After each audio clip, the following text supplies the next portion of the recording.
मी सचिन भोसले. यो यो यो यो online तुम्ही बरंच ऐकलं असेल, यो यो किंवा ऑनलाईन रूम बीम. तर तुम्ही बघू शकता एक खडकीला जायला असा रस्ता आहे आणि इकडं भिंत तुटलेली आहे आणि डायरेक्ट गाडी आतमध्ये येऊ शकते. आणि हे बघू शकता तुम्ही इथं अशा खोल्या पडलेल्या आहेत, पडीक खोल्या पडलेल्या आहेत.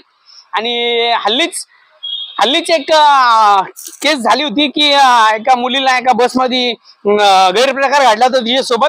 आणि ही अशीच जागा आहे की तुम्ही बघू शकता इथं हे असे रूम बीम आहेत पडीक आणि असा गैरप्रकारची गोष्ट होण्याची शक्यता असती.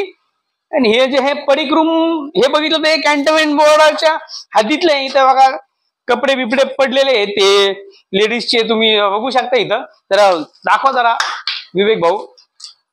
तर इथं असे काही गैरप्रकार घडू नये ह्याच्यासाठी हे जे ही जी घरं आहेत, हे जे कॅन्टोन्मेंटचे पडीक घरं आहेत, कॅन्टोन्मेंट मध्ये बरेच घर आहेत. तसंच इथं तुम्ही बघू शकता की पलीकडे सुद्धा एक घर आहे. तर माझी अशी प्रशासनाला आणि सरकारला आणि कॅन्टोन्मेंट बोर्डाला विनंती आहे की हे जे आहे हे सील करावा, इथे एक भिंत करावी जेणेकरून कुठलाही गैरप्रकार किंवा गैरवर्तन होणार नाही.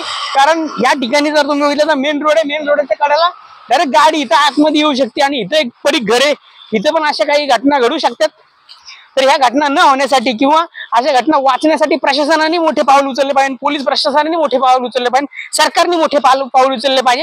आणि मी सरकारला आणि प्रशासनाला सोशल मीडियाच्या माध्यमातून विनंती करतो की असे जर गैरप्रकार थांबवायचे असतील तर पहिला अशा आडगळीच्या कोण्या कोपऱ्याच्या ज्या जागा आहेत, ज्या दुरुपयोगी निष्क्रिय जागा आहेत, त्या जागांमध्ये तुम्ही लक्ष घालावं. ते जागा डिमॉलिश कराव्यात, तोडाव्यात अशी मी प्रशासनाला विनंती करतो. कारण महिलांचा जो प्रश्न आहे तो जो संपत नाही आपल्या देशामध्ये. अशा जर जागा असतील तर ह्या जागा डिमॉलिश कराव्या, तोडून टाकाव्या किंवा त्याला सील लावावं किंवा त्याला सिक्युरिटी गार्ड लावावं ही विनंती करतो.